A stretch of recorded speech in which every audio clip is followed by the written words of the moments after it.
Yeah, a new life, it's really an opportunity to learn about our life because it really empowers, it emphasizes many things. If I, as a grown up, was more or less in control of life, knowing how to respond to things, suddenly with a young baby, there are many situations where you don't really know how to behave, you don't exactly understand, everything's new, and it's really pressuring.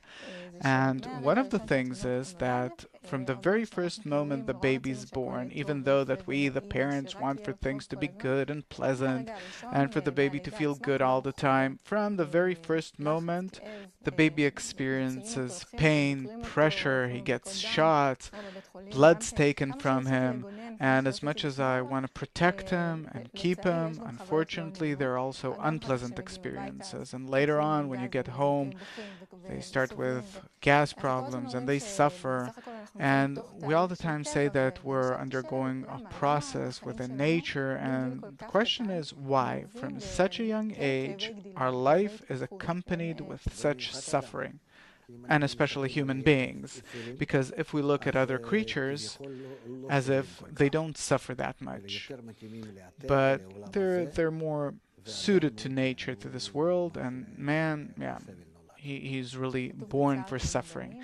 It says so, you shall bear children in anguish. Yeah, it says that about the mom, but it's also about the children themselves.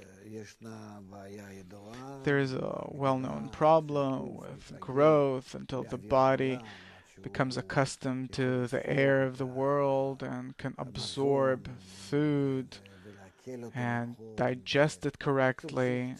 In short, it needs treatment. If we look at animals, how everything's arranged correctly and they don't eat anything, and they don't have any equipment or special foods or diapers or nothing. And here, it's an entire industry working around the baby, and you really can't say that it's exaggerated. Even though that a few years ago it was much less, but when there's more today, as much as I look at the world, that there are many redundant things in it that we manufacture and build. But towards babies, you can't say that it's exaggerated. And still, we see how much they suffer. That part, that burden that falls upon the baby, that he has to overcome his connection with the new environment that he's born into. And this is something that you can really barely digest. The baby suffers one way or another. And where does it come from? Why did I previously say that it's in contrast to animals? One might say that for them it's something natural. And also, they give birth to 5, 10, even 20 offspring, so a few of them die, and it's normal, like with fish and on the animate level. Whereas by us, it's a problem. And again, I'm saying that it's not a problem that is a result of the lack of the compatibility of our body, of the baby's bodies that are born to this world, but it's the problem of our broken soul.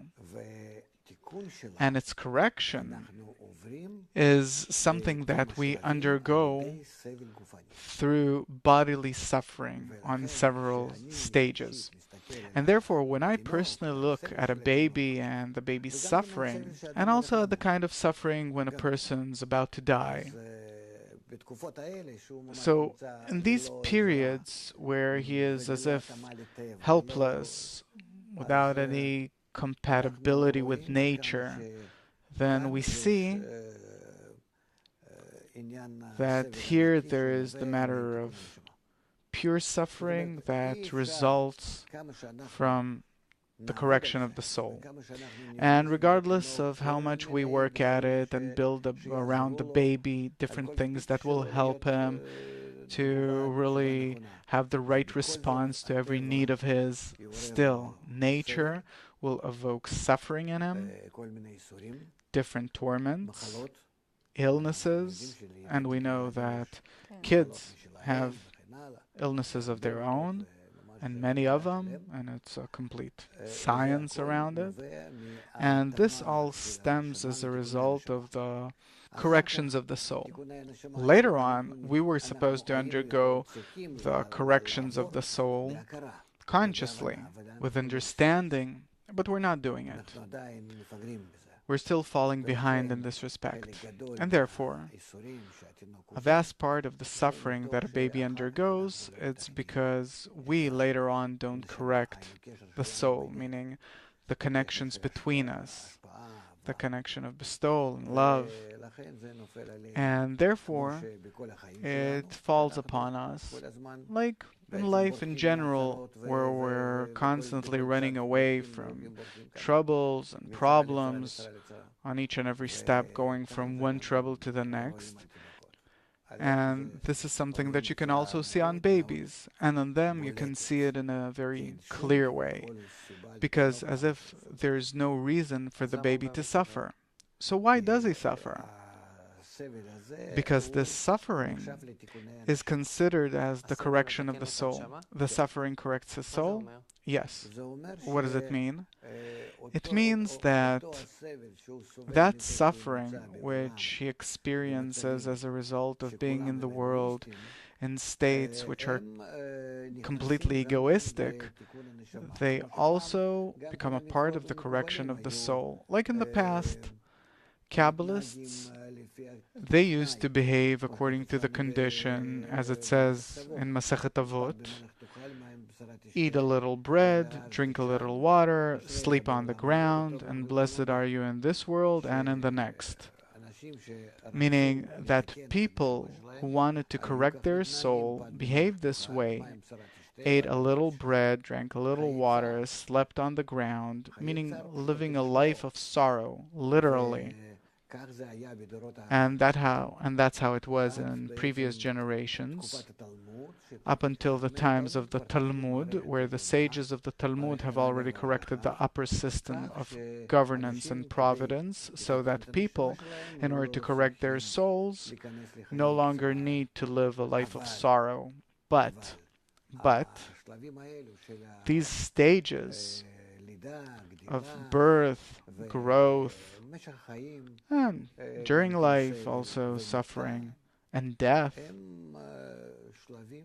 these are stages throughout which we nonetheless suffer. And this suffering is really pure.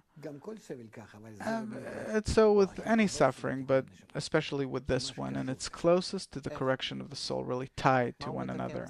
How? What does it correct? If a person wouldn't suffer, then because the soul, it includes the light and the vessel. The vessel is called the desire, and the light, it's called the spirit of life within the desire.